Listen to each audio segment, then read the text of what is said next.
Welcome back to the Fitness, Wellness, and Longevity Podcast. If you are new here, we are all about optimizing the health and performance of the ageless athlete. We have tons of different guests from the exercise, nutrition, and medical world. So if you're into that type of thing, please subscribe. In today's conversation, Scott and I are breaking down exactly how an ageless athlete who's sympathetically driven, has tone all over their body, might be approaching how their training program should look like, and how to reverse some of that tightness that they systemically have for not only months, but also decades. Guys, if you like today's podcast, make sure you subscribe, rate, review, share with a friend, and enjoy this episode of the Fitness, Wellness, and Longevity Podcast. Scott, how goes it? It's going well. Going well. Awesome.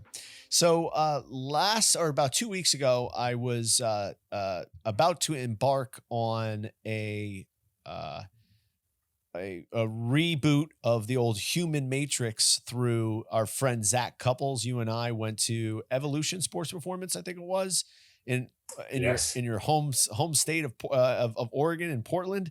And that was about like 3 years ago now, Scott, or 2 or 3 years ago. 3 years? It was more than two because it definitely was not pre-pandemic. I think it was like November of 2000. It was right about this time of year because I remember it was a little cold. Yeah. Yes, this gym was 4 blocks from our gym, so it was a very short walk. Yeah. Very, very cool seminar. Obviously, the location was cool. It was great to finally get to CrossFit Portland and hang with you, and you opened up your home to me, which was awesome too. So I got to see the Scotty Hagness lifestyle for a good 48 to 72 hours. So it was a good seminar. I picked up a lot of great things, I think, as you did as well. Reinforce some things. Now fast forward 3 years, and Zach had been working with Bill Hartman as his mentor, and Bill from iFast is one of the most cutting edge minds when it comes to human performance, and specifically in the movement sector, and how these evolved models that he's come up with, specifically, instead of thinking things like musculoskeletal, thinking more about the physics of the body in terms of like it being fluid dynamics, right? So like you're more of like a bag of meat with like that type of feel to it, rather than, okay, you have a bone attached to a bone, and how do your bones move? Right. Yes.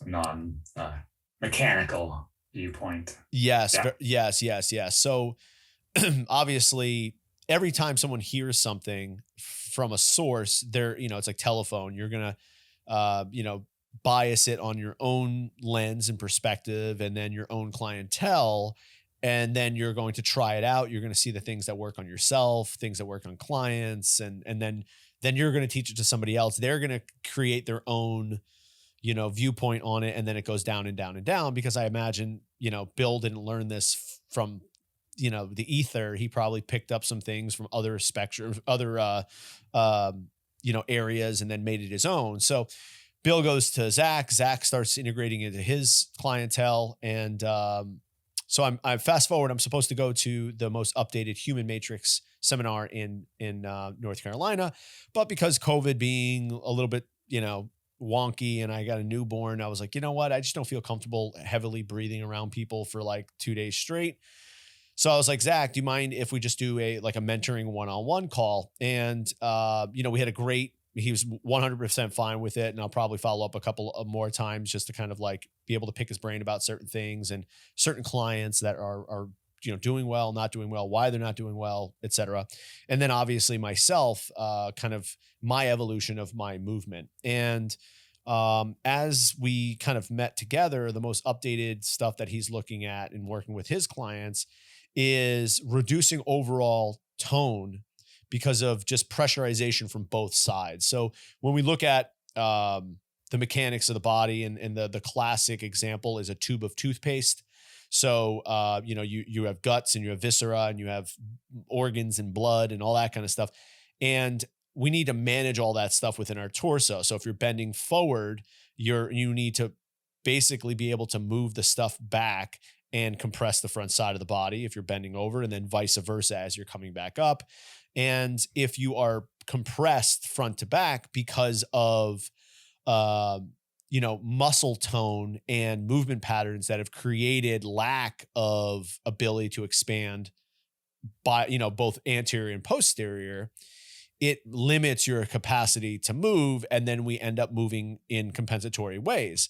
Now, as an athlete, it can drive you to the maximums of human performance. If you're running full speed at another individual and you have rigidity through your structure and allows you to absorb impact, it's probably very advantageous not to have, this expansive ability everywhere. You want to have some compression so it limits your ranges of motion, right? But then once you're basically done with sport, especially at the higher end of sport, it's time to recapture, in my mind, those movement capabilities. So let's pause there, Scott. I want to get your perspective on this because you've obviously been in high level sport now for 30 years, well, 40 years now, in some capacity. So like, I guess like when your competitive riding ended, did things start to kind of like, did your mindset start to differ in terms of like being more all encompassing in terms of your fitness versus just being good on the bike? I never really went through that phase because I transitioned out of like contests into being very creative and making videos of new things that were harder. So I actually put more effort and time post competitive because it's a sport where you have those avenues as well. And then I really transitioned from that phase straight into being very serious about my training in various avenues. So I did then go on more of a back burner. I still continue to do it. But my goals, I never looked at undoing the damage from all those years of riding, which is an unfortunate thing. And I paid the price for it eventually. And I went in and created a whole new set of compensations in sports of CrossFit, but also trying to do gymnastic strength at the best level I could as a 40 something by this point, and so on. And now, kind of back into the riding. Now I pay more attention to all the kind of weird, unique strains it puts on the body. But I think going back to that idea of overall tone is a really vital one to recognize, assess, and address in your clients. So, I've certainly found, and being as that flexibility is always and mobility has kind of always been one of my niches. There's a handful of different buckets you can put individuals in that might want to come in and move better, let's say, or just be in less pain. And one of the buckets that we will often see is this person that just carries a large amount of tone, and a lot of classic protocols maybe are probably not going to work very well with this individual. And it partly comes from a lack of addressing like what you just said. They are very compressed. They don't have a lot of movement options. They can't, move pressures to different areas. That's kind of all on all the time. And so you're going to get limited gains just working on purely stretching these various distal segments. And you have to address the whole system to start with. And I think you hit on it right there, Scott. And I can just envision a lot of the clients that I've worked with in the past who look athletic as they come into the gym. And these aren't, spring chickens, 30, 40s, 50s. But, when you put in that much time in your youth and you've built up that much muscle mass, it's almost hard to get rid of it. Especially if you're somewhat active, right? I mean, if you played college football and then you're sedentary for the next 20 years, it's not going to look like you ever played college football. But if you're like, oh, I go to the gym occasionally, whatever, you could probably maintain relatively good muscle mass and tone for a prolonged amount of time. But that in itself also lends to the issues that those ageless athletes end up having, which is, chronic lower back pain, neck pain, shoulder pain. I go to play golf and I don't feel good. And those types of things, as I start to examine my own strategies that I was using to try and work on these individuals, some definitely took it and man, like they had huge improvements. Others did not. but it's now I'm looking at it in the way you just described, which was, man, we've got to address this tone thing first on more of a systemic level. And I think that's where kind of this conversation is where I want to go to. So, as someone comes in, Scott, to your gym, or you're working with a client, are there any ways that you assess, like, overall, and I will describe this as sympathetic tone, like this, they're constantly in this fight or flight. Is there any way that you kind of identify it, or is it just kind of at this point like second nature thing? Part of it is rather second nature now. Now I know exactly what to look for. Kind of the classic extension posture. Just some questions about, what's your job? What's your life like? What have you done for training or not done for training? Those are a lot of clues. But then as I go through, there's a few general movement assessments I'll do. We're going to do some spinal movements, and I ask for some breaths at certain points of this, and I can watch what moves and what doesn't. And I can see generally some questions about, how tight or tense they normally feel. And then I'll often do some sort of either a breath test of some form, either like the Bolt test or a CO2 tolerance test. I won't do both. I'll pick one of the two. I can work with either of them. It depends on the person. And that gives me a little bit of an idea also to what ability they can relax the system. Dustin referenced the CO2 tolerance test last week. Scott, can you give me a brief description of what that looks like? Yeah, so the classic one there is you're going to do a few normal breaths, and you're going to take in as big a breath as you can, and then the timer is going to start, and your job is to exhale that air as slowly as you possibly can, ending when you have everything completely out. And the test is over when you have to breathe in, or you go too slowly, and you have to breathe before you get rid of everything. And it gives a good baseline of your overall ability, your basically your brain sensitivity to carbon dioxide. How quick does that almost panic reflex engage to take another breath? So really good would be you taking 80 seconds or so, minute 20 to exhale. But you'll see people very commonly, that even people that are really quite fit and they have a pretty good aerobic capacity, potentially fail in 30, 40 seconds, if that. And what does that say about that individual's nervous system? So they are going to be hypersensitive to carbon dioxide. So they're over breathing. They're taking way too many breaths, and they're not actually able to get oxygen into the tissues that efficiently because they're blowing off too much CO2 because of the Bohr effect, or the more, CO2 allows oxygen release from the blood into the working, mitochondria. But it's, in that particular case, that's a big piece of the acid-base balance. And this person is almost certainly going to have more, just knotted, contracted muscles. We might call them adhesions or trigger points or whatever you want to call it. They're going to have much more difficulty relaxing. I'm not going to give this person pails and rails or high load weighted stretching or other, intensive stretching methods. They're probably going to need the last thing they'll want to do, but they're going to need to sit in a long passive stretch and work on slowing the breath rate to get progress, most likely. Besides the things of working on expansion, getting air going in the places where it needs to go. But let me pause you there, Scott, because you brought up something. You don't want to do pails, rails, and weighted stretching and that kind of stuff. Can you describe why that is? So this person is already in a very sympathetic state. And those are high sympathetic drive activities, especially if they're being done properly. And this person's going to love to go intense on stuff, but that's not the issue. That's not going to give them the gains they're looking for here. It would be working basically against them. And I've never really seen it work very well either. So in that individual, there's other people who it'll work fantastically. And it's not saying that we can't get that person to where those things can be productive, but you have to get some systemic changes first. Yeah, it's very interesting that I look back on my own career, and because obviously I want to personalize everything, but I always noticed that my best training sessions were in the afternoon. Most likely because I actually like tone down my nervous system a little bit so I can like move a little bit better.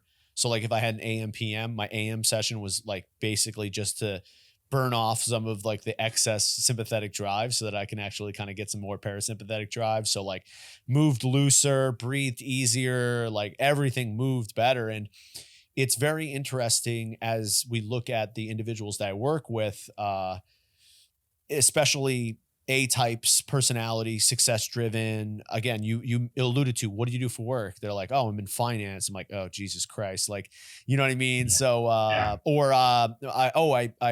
I work London hours. You know what I mean? Right. Yeah. You know, and I live in Portland. I'm like, oh, Jesus Christmas. So, Yeah. yeah. When you look at those individuals, I think it's like, now I'm kind of like really buying into the idea, like you got to turn these people down first, and they've got to understand that like everything that's contributing to their stability right now is also contributing to their lack of movement capacity. Mhm. Yeah, exactly. Yeah, I find, honestly, all the people that I see on a routine basis, I mean, they all fall into that category of type A driven individuals. And so it's almost, the same thing with all of them, depending on, and they're in various places, but it's still the same start to the session. We're going to do some things to tone everything down. And it's a little different for everyone. Then we can get some nice progress when we can do that. Yeah. And again, that's why I've always said, like, there's no right or wrong way to do anything. It's a matter of like, what's your intention with the tool, right? So you're like, oh, is stretching bad? I'm like, well, that depends. What are you trying to do? Are you trying to turn down the nervous system? Well, yeah, like you said, Scott, sitting in a long seated position, taking relaxed breaths so you can find your tension and let it go. So then you maybe can subsequently work on driving movement patterns in the correct way, because now you're not hanging on to those old movement patterns anymore. Now, boom, like, yeah, stretching has a purpose here. You know what I mean? Yeah. Stretching isn't just stretching. There's so many nuances to how you can apply it, and the person you're applying it to, and the time for that person. So it's very, very nuanced. It's also interesting, the personality types as they are attracted to certain types of training methodologies to drive what their current nervous system wants. And it's almost like, as a coach, we have to go, okay, I know this is what you want. This is what you need if you want to be better at the things you're good at. Right. So again, I've worked with tons of different athletes who need to get better at Olympic lifting, and they're just this tonically tight overhead, tight hips, tight everything, super explosive. They get the bar over their head and they can't drop into the bar at all. And it's like, you have the pull that can snatch 250, but you have the movement that can snatch 185, and that's what you're snatching. So for that individual, it's like, we've got to really turn you down a lot so that you can utilize your natural gift stacked on top of like correct movement patterns, because ultimately that's going to be the limiter for that individual. Yeah. That's a great nut to crack. That avatar, and they're out there a lot, powerful, but can't move into the positions required of the sport. Yeah. And it's, it's almost like, depending on where they are in their career, because obviously I don't work quite as much with active athletes anymore, so actively in the sport. But if I did, it would be like that balancing act of, okay, this is what you need to do to make a living, but this is what you need to do to prolong your career so you can make a living. So it'd be like that. And then I could see how that could be like a cyclical thing, how like in the off season, it's like, okay, all of that sympathetic tone that you've built up throughout the season to like excel at your sport. Now we're going to rip all of that out, turn you back down, correct some movement patterns, and then ramp you back up for the next season or the next whatever. You know what I mean? Like that would be my mindset. Those pieces are certainly, if you have that ability to get it off season and fix that kind of stuff. And even with my own training, I'm starting to think about implementing something like that. So doing like a big 12-week training block of like regaining just movement and parasympathetic tone and build and layering on top of that all sorts of things that kind of like calm down my nervous system, my gut. Like that might be a time of the year where it's like, oh, this is the time where I restore. Maybe even doing a little bit of fasting, very low intensity cardio work, breathing work, nervous system restoration that could then be maybe in transition into a okay, now we're gonna do some structural balance stuff, maybe base aerobic work, and then okay, then we're gonna go to another block where we're gonna have that realization phase of all that stuff. Great, what was your result? Awesome. Go back again, start the next cycle. You know what I mean? So like that could be a potential way to look at your training, especially if you're a non-competitive athlete at this point, which is most of the audience that we're listening to, is base your training cycles on the potentiation of your nervous system. Yeah. It sounds very similar to, I've talked about how I work my training in seasons, and there's always the phase of kind of revisiting, mobility or structural limitations, and then structural balance and those sorts of things. And taking a break from really going hard on anything for a little while. But, certain times of year I do push it. Yeah. And again, like you got to learn the lesson. Sometimes you can't just hear it. You got to learn it and experience it, as I do my training right now, because you guys heard what my training looked like a few weeks ago. And now I'm even reassessing it now where I'm literally going, okay, if I have to strain to do the movement, it's not in my programming right now. So like I've almost dropped the intensity of my aerobic work even further to like literal Z1 work in terms of that mixed modal stuff. So I'll do 30 to 40 minutes of mixed modal, but now it's like super conversational pace. So not like Z2, Z3, it's like Z1. And then like weight training is like almost like oxidative training with low stress there too. So it's like, I'll do dumbbell tricep extensions, but it's literally done so that I can move and I can just like never have tension anywhere else other than the muscle that's being used. Yeah, and for me, what I'm training is, can I remain non-tensioned in other areas, jaw, neck, quads, feet? Can I have no tension there and just isolate those areas so I can like find connection through the body? Yeah. Yep, definitely a good time and a place to do that. Like play with relaxation. Yeah. Except for what you need to move.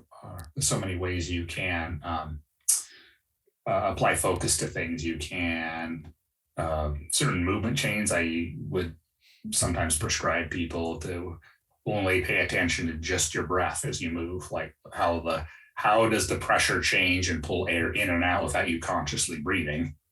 It's a great point. Movement.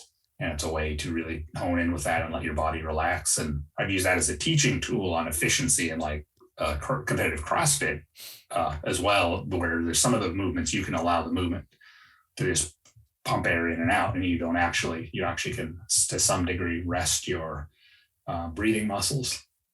Yeah. And, but you can learn that in a variety of different patterns and movements just by slowing down, relaxing, and paying attention to certain aspects like that. For sure. And it shows like the power of the human spirit and the ability for people to kind of just gut through things, because I look at myself and I look at a lot of the athletes that I've competed alongside and trained and like saw how hard they would work in workouts and just how tight they were and they gutted it out.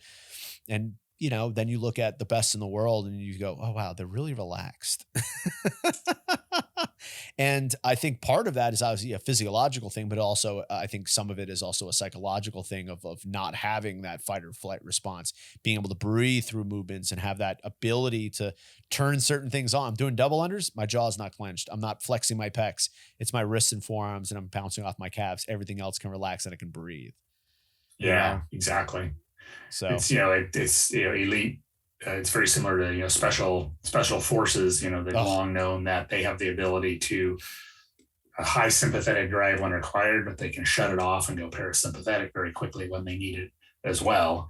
And it's that ability to have both of those is what separates the great athletes. For sure. And then not to mention that if you can't shut off that sympathetic drive as a ageless athlete, you're also going to be impeding your recovery immensely.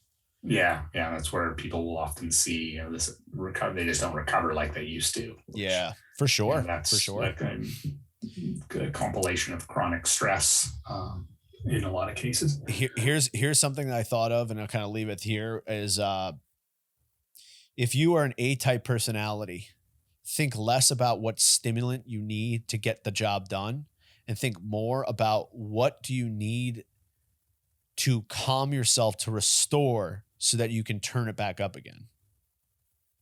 Yeah. Instead of caffeine, it's more GABA, or 5-HTP or something like that. Some kind of nervous system calming stuff.